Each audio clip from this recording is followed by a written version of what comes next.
Je vous le disais à l'entame, le collectif des étudiants guinéens a lancé le mot d'ordre de boycott des cours ce mardi dans les universités et instituts publics du pays pour 48 heures. Une manière pour ces étudiants de mettre la pression sur les autorités éducatives jusqu'à la satisfaction de leurs revendications. Interrogé ce mardi, le responsable des technologies de l'information et de la communication du bureau exécutif a pris la parole au nom de son président pour faire le bilan de cette première journée de boycott. Abdoulaye Kamara et Bangali Ansane pour en savoir davantage.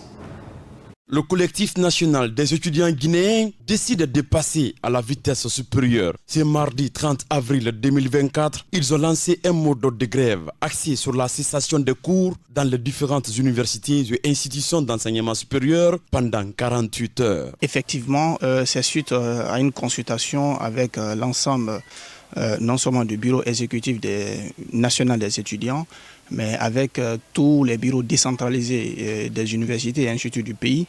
Et je veux dire par là tous les présidents également. C'est suite à une consultation avec l'ensemble de ces présidents que nous avons pris la décision, bien sûr, de cesser les cours pendant 48 heures dans des institutions et universités du pays, dans l'optique d'une revendication qui aujourd'hui nous estimons être vraiment victimes d'une injustice de la part d'une application, d'une réglementation qui n'honore pas du tout l'étudiant guinéen. Ces étudiants expriment leur ras-le-bol sur un certain nombre de revendications qu'ils demandent aux autorités du ministère de l'Enseignement supérieur, de la recherche scientifique et de l'innovation. Alors nous demandons bien sûr l'application de l'ancienne réglementation qui est 2007. Monsieur, vous conviendrez avec moi qu'il y a une nouvelle réglementation de 2019 qui est rentrée en vigueur, qui d'ailleurs n'honore pas les efforts également consentis des étudiants guinéens, parce que c'est suite à des observations de l'incohérence également dans l'application de cette réglementation. Quand je parle de l'incohérence, premièrement, d'abord, nous avons été évalués à la rigueur également d'une réglementation qui date de 2007. Et à la veille de la délivrance de diplôme, nous subissons également l'application d'une nouvelle réglementation qui n'honore pas l'étudiant guinéen et globalement qui met en péril également le projet d'études de l'étudiant. Cet appel lancé par le collectif des étudiants guinéens a été observé dans certaines universités publiques de Guinée. Et si leurs revendications ne sont pas respectées, ils comptent aller sur d'autres démarches. C'est ce que laisse entendre notre interlocuteur. On s'est reçu à plus d'un titre, bien sûr, de ce constat, parce que vous pouvez vérifier au sein de l'université Gamal Abdel Nasser de Conakry, et il n'y a pas eu de cours.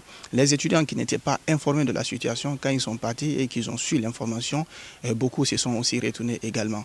Et dans les autres instituts de l'intérieur du pays, nous avons observé bien sûr aussi qu'il n'y a pas eu effectivement de cours. Et bien, dans les jours à venir, si toutefois les autorités supérieures, je fais à l'occurrence le ministère de l'Enseignement supérieur, de la Recherche scientifique et de l'innovation, ne prennent pas en considération nos cris de cœur, nous serons encore beaucoup plus exigeants également dans les jours à venir.